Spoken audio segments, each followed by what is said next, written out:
to the School of Astrology. This is Joanne Bryant, and today we'll be analyzing the question that I've been met with repeatedly now: will Donald Trump and Joe Biden be candidates in 2024? So let's have a look at the timeline. November 5 will be general election day, but before that we have two critical dates to monitor, and that's what we're going to look at today.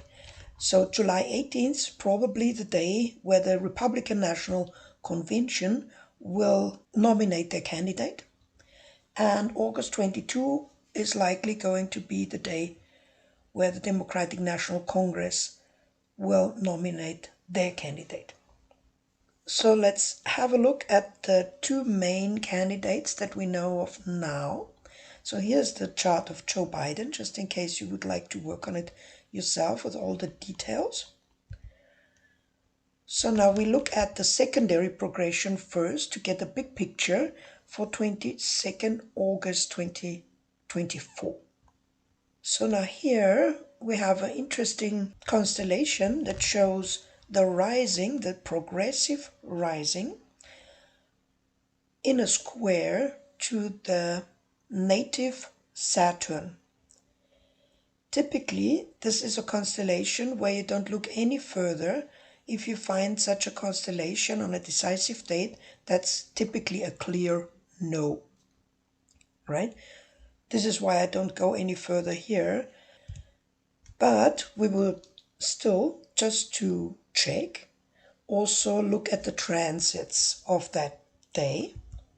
And here we see Pluto, like the transiting Pluto on the outside, in a square to the native moon, which is also typically, it's not just like a day quality, because it will be a transit that's valid for quite a longer time, but the pressures will increase that much that it's unlikely that something future-oriented will materialize from that. There will be a lot of pressure applied, could work, but together with the impression that we gathered from the secondary progression, I would say this is also a clear no. So for the Democratic candidates, I guess we'll see someone else. So here's the chart of Donald Trump, also with all the details, just in case you would like to follow up for yourself. Also first, we check the secondary progression, but of his first win. So we just don't look at like negative examples. Let's have a look. How does a win look like? So now here we have the rising sun exactly on the rising. The progressive sun rises. So his sun rises.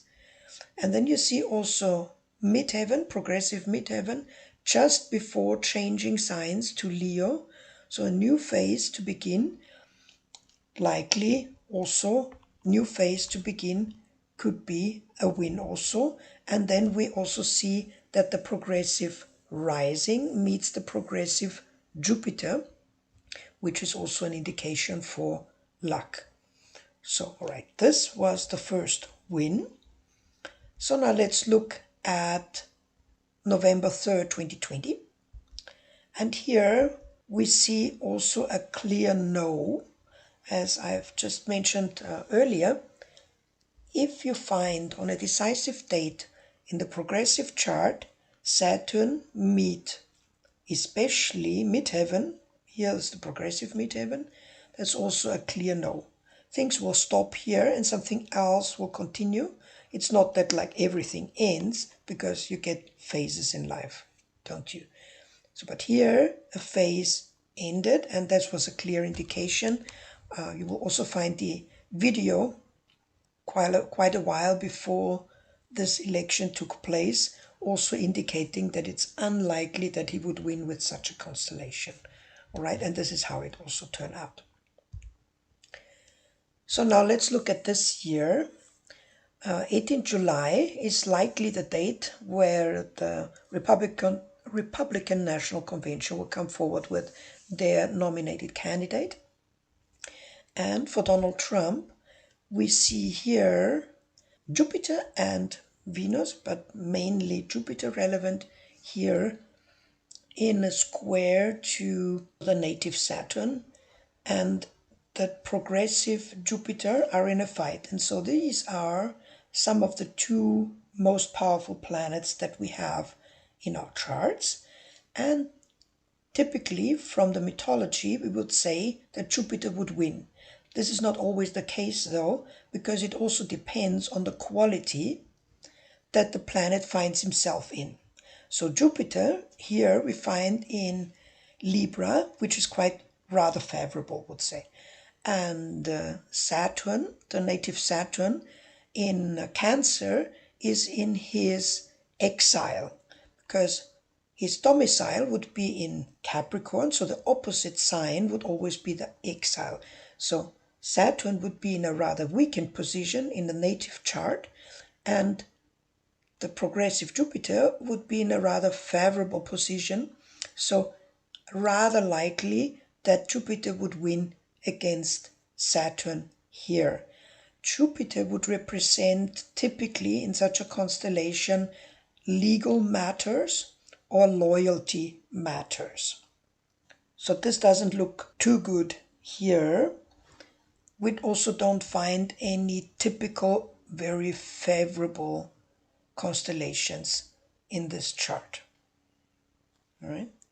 Another indication that we could see here is that the progressive moon is in a square to the progressive midheaven, which would indicate that the people symbolized by the moon would be in attention towards his career or his ambitions or his goals.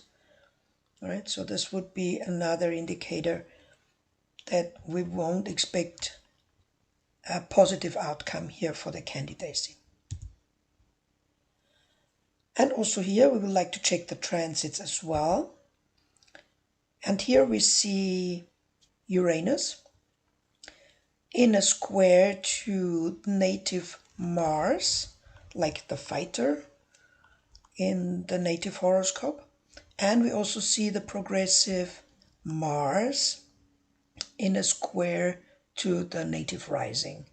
So also here I would say this is a no, and especially a surprising no, because Uranus would typically cater to surprises out of the blue sky. So it's like rather typical quality. Another indicator here is that we see Chiron, that transiting Chiron in a square to the native Saturn, which is typical for a painful experience.